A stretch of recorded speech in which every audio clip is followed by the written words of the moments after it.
On va parler avec Cyril Payen, bonjour Cyril, Bonjour. de la chute de Kaboul. C'était il y a 4 ans. Les talibans célèbrent donc cet anniversaire à la tête du pays. Le gouvernement taliban est encore largement exclu de la communauté internationale qui lui reproche des mesures liberticides prises au nom d'une interprétation très rigoriste de la loi islamique et qui vise particulièrement les femmes.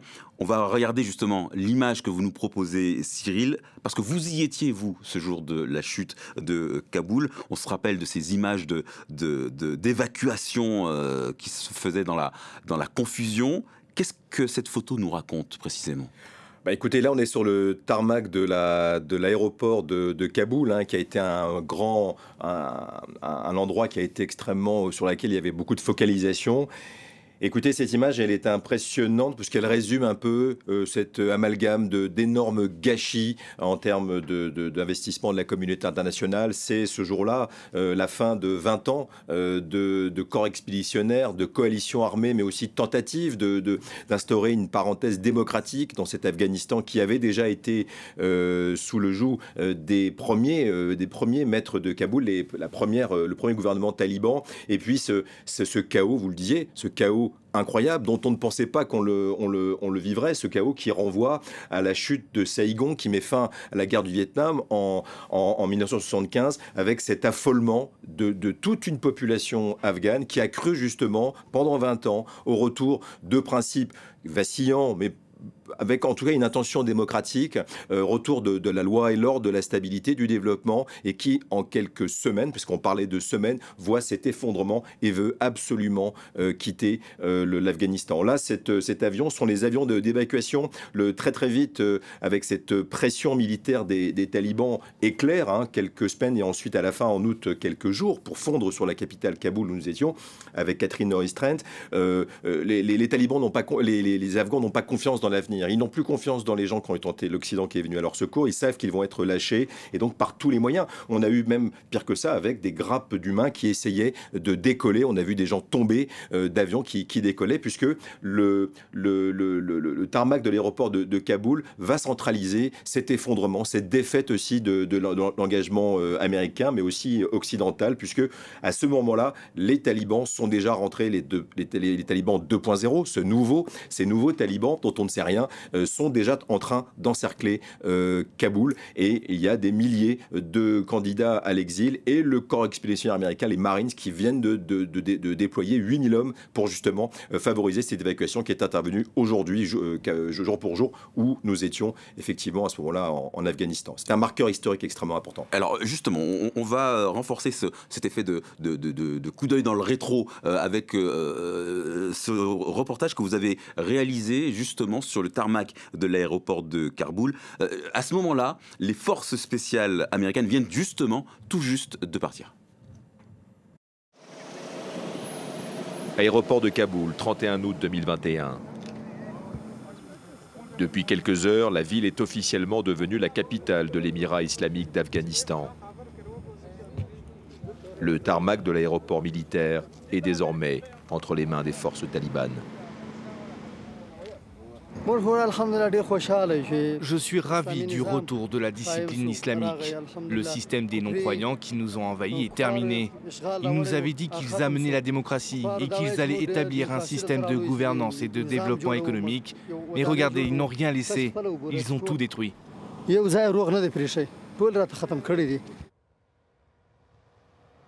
La piste est comme abandonnée. Il y a encore 24 heures, elle était le théâtre de l'un des ponts aériens les plus importants de l'histoire. C'est ça l'héritage américain. Nos leaders ont signé un accord avec eux. Eux ne respectent pas leurs paroles, mais nous si. Donc on les a quand même laissés partir.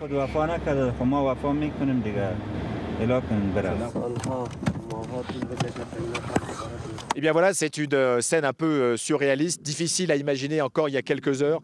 Ces hélicoptères américains qui ont été abandonnés comme des dizaines, peut-être des centaines, juste sur cet aéroport militaire de Kaboul, de Humvee, ces jeeps blindés américaines, des transports de troupes, des équipements, des M16, des fusils d'assaut américains qui sont maintenant entre les mains des nouveaux maîtres du pays, qui sont largement en contrôle et qui sont les seuls à être ici sur ce tarmac militaire de l'aéroport de Kaboul. Ce sont les talibans.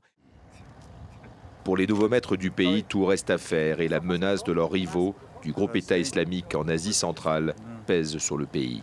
Nous pensons et nous espérons que le départ des Américains d'Afghanistan va mettre un terme au projet du groupe État islamique. Nous espérons ne plus être les témoins d'une telle insécurité et d'une telle situation. Les lieux portent les stigmates de combats violents et les soldats américains ne sont pas partis sans saboter ce qu'ils ne pouvaient emmener. Mais les talibans sont confiants, comme ce nouveau chef autoproclamé de l'aéroport qui vient d'arriver. L'émirat islamique d'Afghanistan a des employés, du matériel professionnel. Heureusement, nous avons toutes les ressources qu'il nous faut. Avec eux, nous sommes confiants de pouvoir remettre en marche les avions.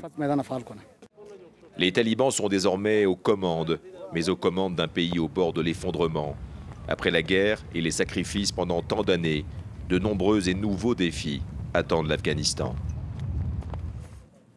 Voilà pour ce reportage réalisé à l'époque qui nous replonge dans une sorte d'ambiance un peu délétère. Et justement, quels sont les premiers contacts avec les talibans sur place, Cyril?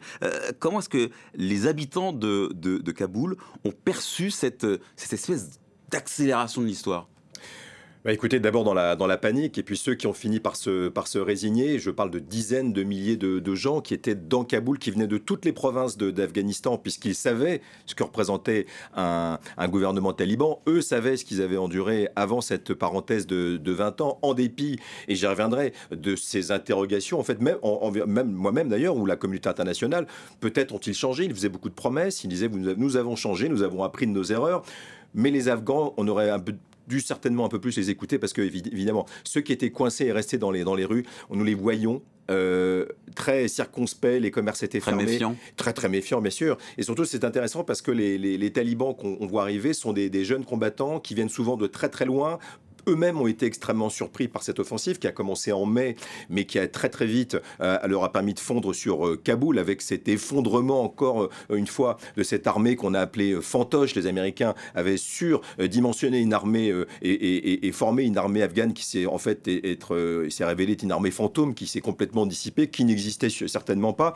Donc oui, en creux, ceux qui n'avaient pas pu partir, une énorme appréhension et qui se dirigeait surtout, parce qu'on l'a vu assez vite, quelques jours après l'arrivée des talibans définitive à Kaboul, évidemment à l'endroit des femmes. Les femmes commençaient à cacher leurs jeunes filles, à rester cloîtrées, sous injonction d'ailleurs souvent des pères de famille qui voulaient les protéger. Mais on savait déjà, eux savaient, la communauté internationale n'avait pas senti à ce moment-là qu'on revenait vers une page sombre de l'histoire. Et hélas pour ce peuple millénaire, cela s'est confirmé. On en mettra quelques mois à comprendre qu'effectivement les talibans n'ont pas changé, et c'est pire puisqu'aujourd'hui, 4 ans après, ils ont des lois encore plus liberticides, encore plus dures, et ne gouvernent que par décret, je le rappelle. Alors, comment est-ce qu'à l'époque, en tout cas, comment est-ce qu'on peut décider, pourquoi on peut décider de rester sur place alors que tout le monde s'enfuit? Comment est-ce que on explique que des gens restent là et attendent sans rien faire? C'est l'essence du métier de journaliste. Après, c'est une décision personnelle.